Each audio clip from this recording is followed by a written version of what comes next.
because when I was born, she was pregnant with me, she got diabetes, which a lot of pregnant women still do.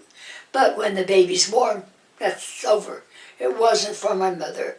When I was born, it went into very, very severe diabetes. And they just had 1933 I was born, they had just started finding out insulin, rather raw insulin they called it, almost directly from pig urine.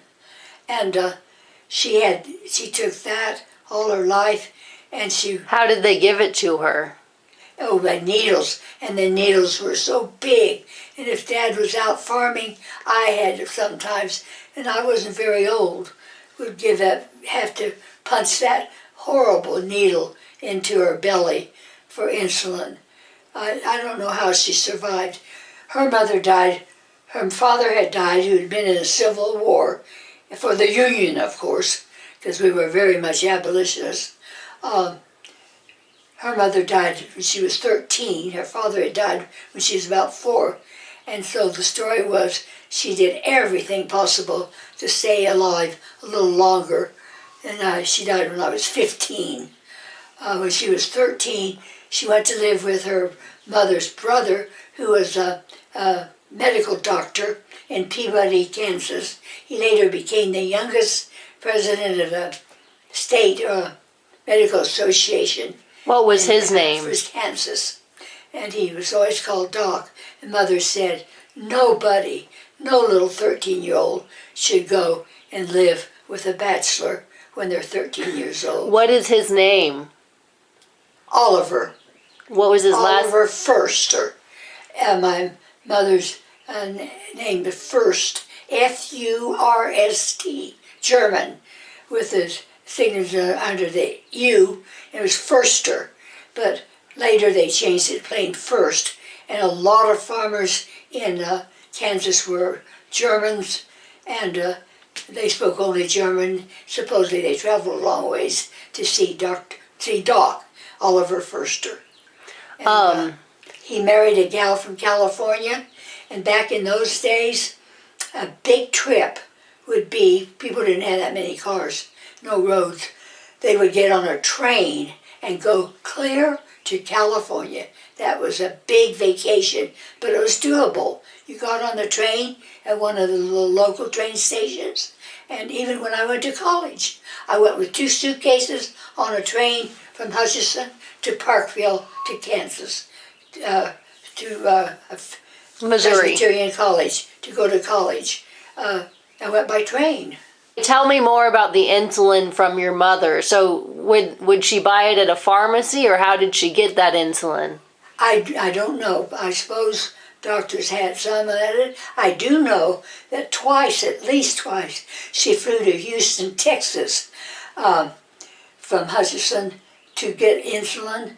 I think they talk about giving people certain kinds of shots, but some of these shots are used for all sorts of things. Maybe diabetes, maybe cancer, maybe MS, and maybe the variation is in the chemicals they put in the shot, but they always use the same name for them.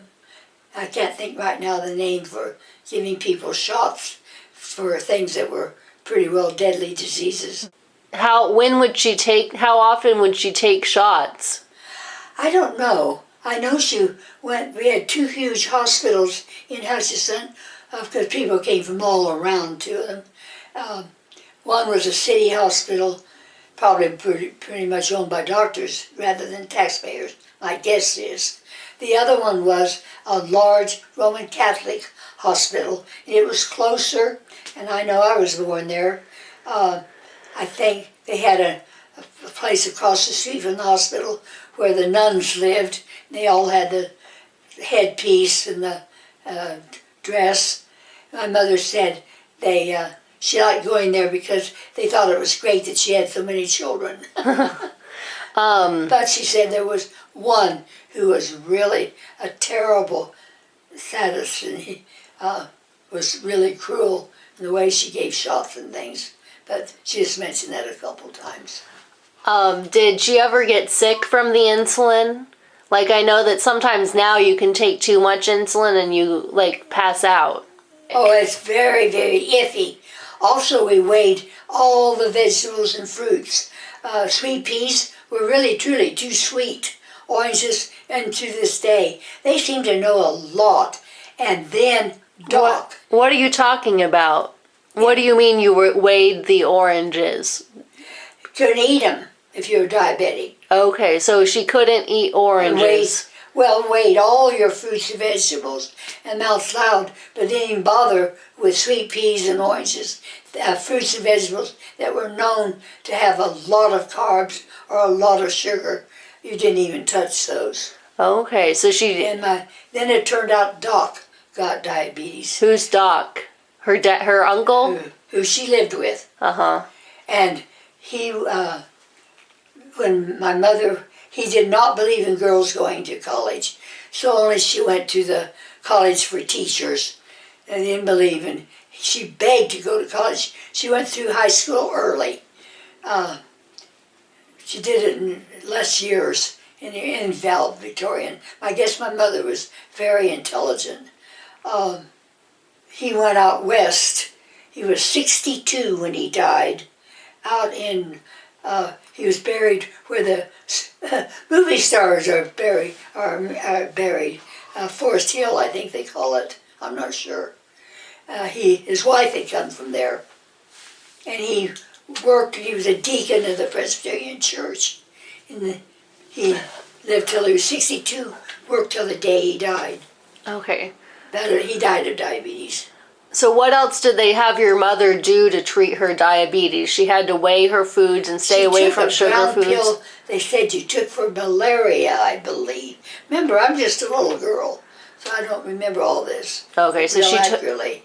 But she was sick a lot in what they call the East Room, the big bedroom facing the east, upstairs, and she was in the hospital a lot. Mm-hmm. Every summer, I would go with either my sister in Wichita, and my sister taught math, or I might go with a sister-in-law, my oldest brother David and his wife Gertrude, out to San Diego